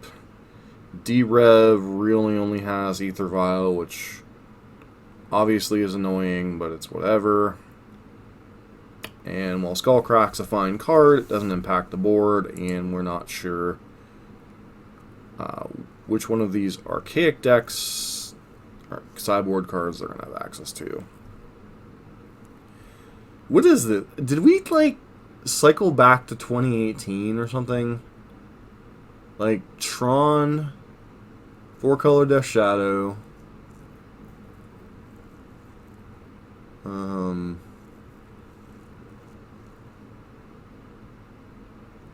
likely Scape Shift, which we're still not 100% sure what that deck was. And then, what was the other win? Hardened Scales. Like, this feels like a league straight out of, like, sometime last year or the year before, not like, other than Uro, of course, like not a like recent modern meta. Like, we're not seeing Gruul, we're not seeing Eldrazi Tron, we're not seeing Jund, we're not seeing, okay, well, we saw a control deck. It's just a really weird league.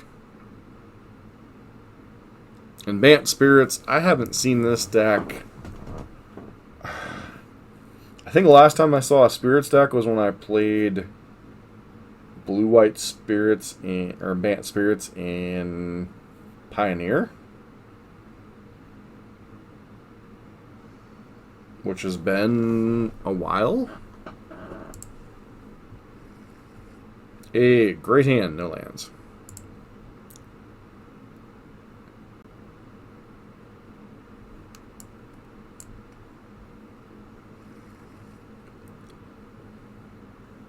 can't keep this hand. It's tempting. Guess we gotta keep this one. Back Incinerator. Put back a Tarkus command, I guess.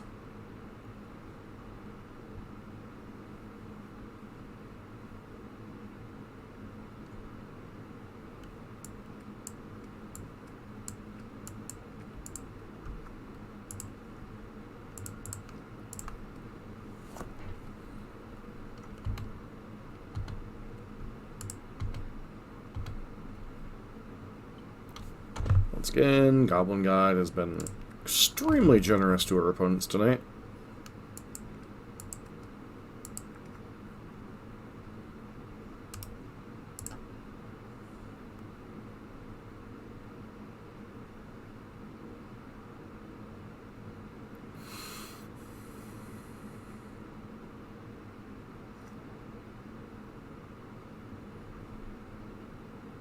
Why would you... Okay, whatever.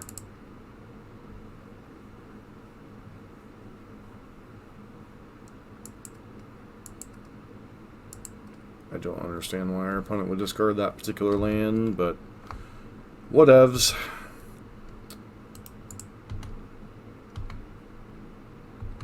Rattle chains. One's going to be unchained next turn. Feels like we're going to get hit by a, whatchamacallit here? No play. Okay.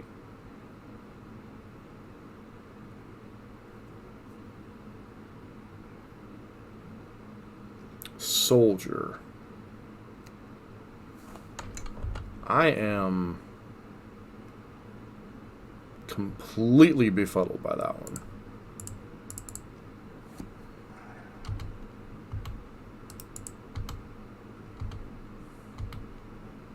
Path Exile? Sure.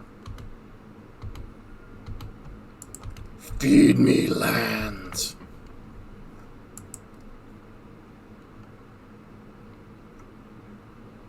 Nice.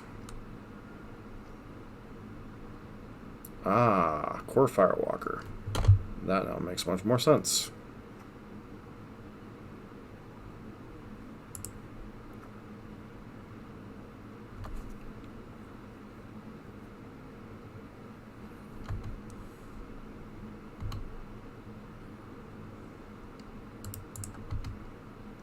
Trigger.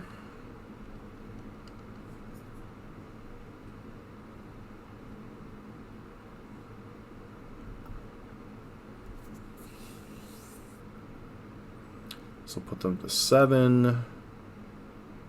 Oh, good golly, Miss Molly.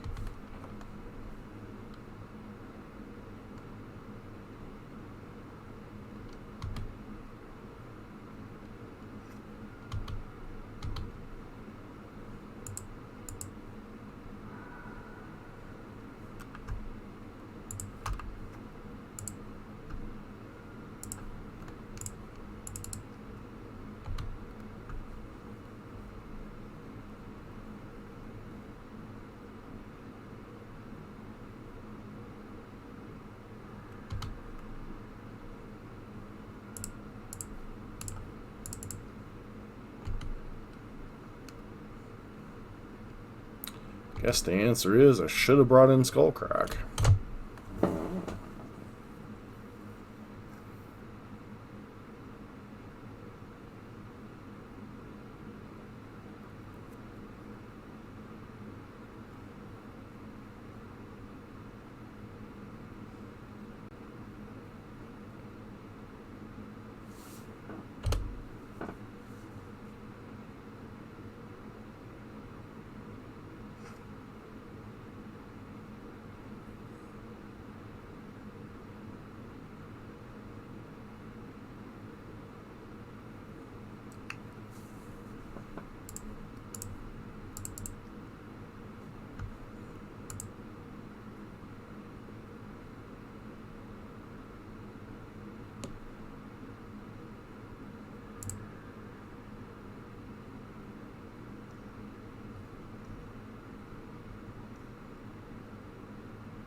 Unfortunate.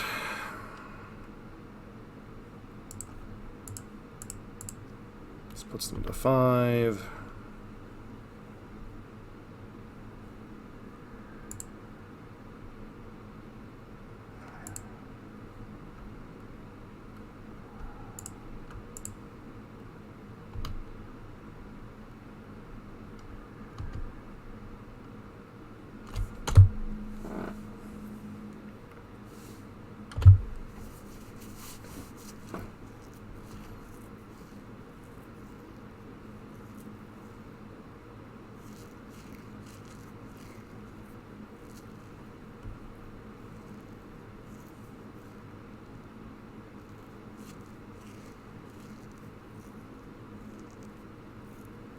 Like, I don't understand why you wouldn't go for your second core firewalker there.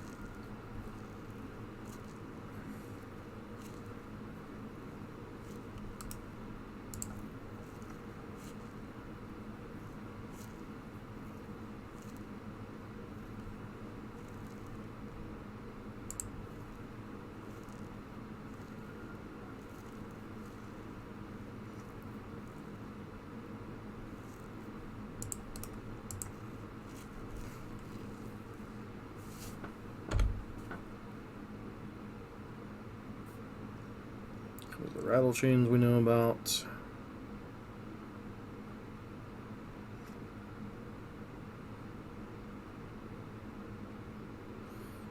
Problem is, unless they get stupid with their Horizon Canopy, we have to draw 2 burn spells to kill them.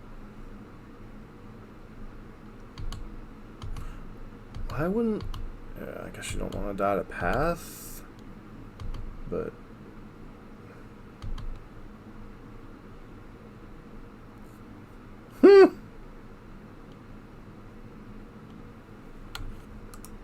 Alright, that's unfortunate.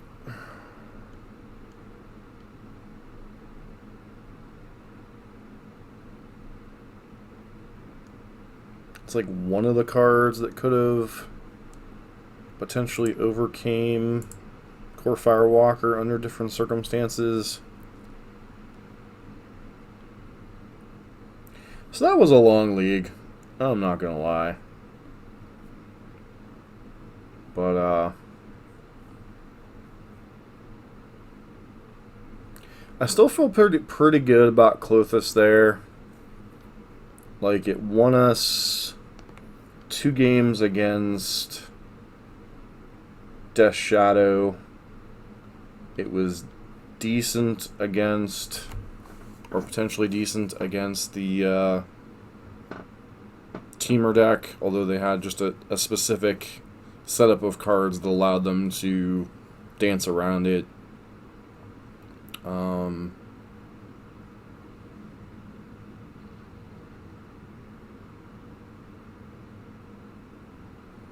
Yeah, just continuing to 3-2 with this build. I honestly don't know what to make of that, honestly.